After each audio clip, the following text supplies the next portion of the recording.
Surat મનપાની team પનાસ SMC આવાસમાં પાણી વીજ connection જોડાણ કાપવાની શરૂઆત કરી હતી, જેથી પાલિકા ટીમનો સ્થાનિક રહેવાસીઓએ ઉગ્ર વિરોધ કર્યો હોવાનું સામે આવ્યું હતું। સુરત સચિન વિસ્તારમાં 6 જુલાઈના રોજ બહુમાળી ઇમારત ધરાશયી થતા 7 લોકોના મોત પછી સુરત મહાનગરપાલિકા તંત્ર દોડતું થયું છે અને સુરત વિસ્તારમાં આવેલા અલગ અલગ સરકારી આવાસ અને ટેનામેન્ટોને જર્જરિત થયા છે, તેને વહેલી તકે ખાલી કરવા માટે તંત્ર એક્શન મોડમાં દેખાઈ રહ્યું છે। ત્યારે સુરતના પનાસ ગામ એસએમસી આવાસમાં સુરત મહાનગરપાલિકાની ટીમને લોકોને જાણ કર્યા વગર જ આવી પહોંચી હતી અને સોસાયટીના પાણી તેમજ વીજ કનેક્શન જોડાણ કાપવાની શરૂઆત કરી હતી, જેના લીધે સ્થાનિક રહેવાસીઓએ ઉગ્ર વિરોધ કર્યો હોવાનું જાણવા મળ્યું હતું। મારું નામ સુરેખા પટેલ, અમે પ્રજ્ઞાનગર એસએમસી ક્વાર્ટર્સમાંથી અહીંયા આવ્યા છે। અમારો મુદ્દો એ છે કે અમને જે દિવાળી સુધીનો ટાઈમ આપ્યો છે ને એ ટાઈમ અમને આપો।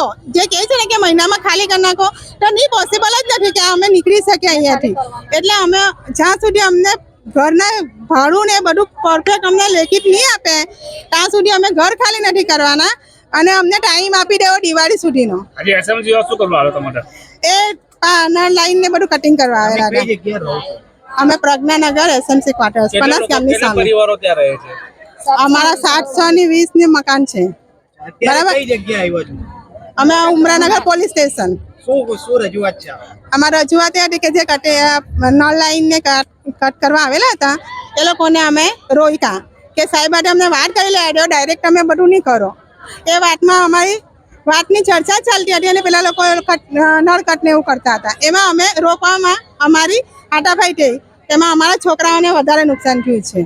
એસએમસી વાળા જ માર્યા છે અને મારીને પોલીસ સ્ટેશન લઈને આવ્યા। બસ તમે ફરિયાદ આપશો એસએમસી વિરુદ્ધ? અમે અત્યારે એસએમસી વાળાએ ફરિયાદ નથી કરી કે આ લોકોએ અમને આવી રીતના કર્યું એટલે અમે આવું કર્યું, એટલે અમારે બી એ નથી કર્યું। એ લોકો જો છોડી દે છે શાંતિથી, અમે બી ના નથી કરતા કે અમારા છોકરાઓને છોડી દે।